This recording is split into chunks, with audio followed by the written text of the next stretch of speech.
Good evening बच्चों, मैं नीरज कुमार और आज का मैं नेक्स्ट क्लास लेने के लिए जा रहा हूँ।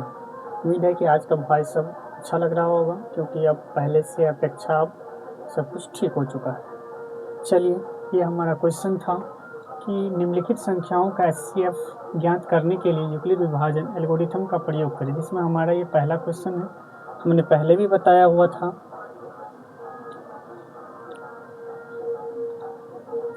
कि सबसे पहले इसका क्या किया जाता है, एचसीएफ किया जाता है। जैसे कि एचसीएफ हम पहले ही बताए थे, करके दिखा देते हैं एक बार। जैसे कि इसमें है, ये हमारा क्वेश्चन है, आप देख रहे हैं कि इसमें जो लगेगा वो किससे लगेगा, एक से ही लगेगा। 135 0 12 में से 3 गया 9, ये कट जाएगा। इस तरह से 135 आएगा, फिर से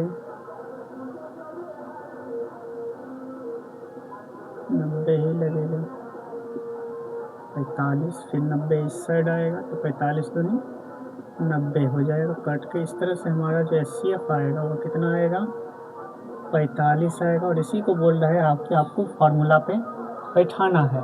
तो जैसे कि हमने पहले ही बताया था कि एल्गोरिथम का क्या है, एक फार्मूला होता है, ए बराबर बी क्यू प्लस आर, जिसमें हमारा ए का जो मान होता है वह कितना होता है, 225 होता है। 135 गुने 1 प्लस 1 हो जाएगा, सॉरी 1 नहीं, रिमाइंडर कितना हो जाएगा, 90 हो जाएगा।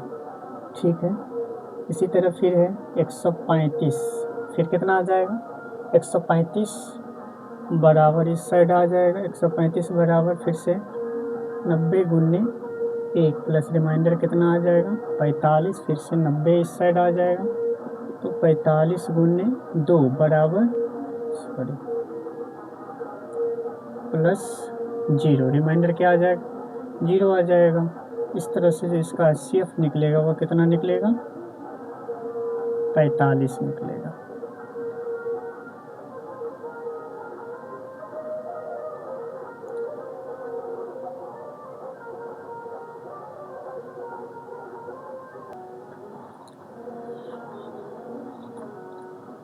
इसी तरह हमारा ये नेक्स्ट क्वेश्चन है, पहला का ही है, इसे भी इसी फार्मूला को बैठाना है। इसमें लिखेंगे 38 2 से 20 बराबर 196 से क्या हो रहा है, मल्टीप्लाई होता है किससे, तो 195 से। इस तरह से हमारा जो रिमाइंडर बचता है वह क्या बचता है, 0 बचता है।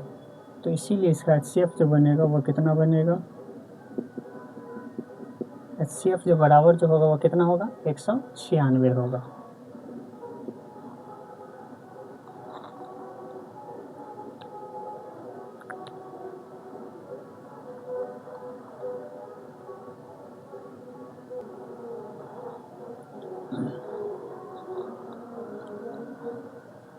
इसी तरह ये तीसरा क्वेश्चन है, पहला का ही है, इसे भी बनाएंगे इसी फार्मूला को बैठा के। आपको पहले से पता है कि ये बड़ा वाला संख्या जो होता है वह बीच में होता है और छोटा वाला संख्या इसके पीछे से कटता है।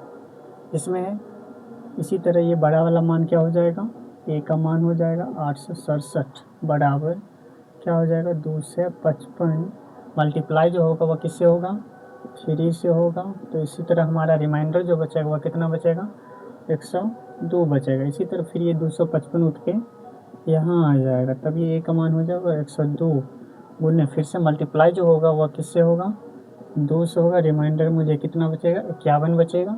और फिर 102 जो है उठ के इस साइड आ जाएगा, तो 51 गुने 2 हो जाएगा। और इस तरह से मेरा रिमाइंडर जो बचेगा वह क्या बचेगा, 0 बचेगा।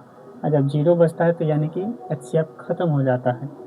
इस तरह से इसका जो एचसीएफ का मान होगा वह कितना हो जाएगा, 51 हो जाएगा। ठीक है, आज के लिए इतना ही, मिलते हैं नेक्स्ट वीडियो में। Thank you.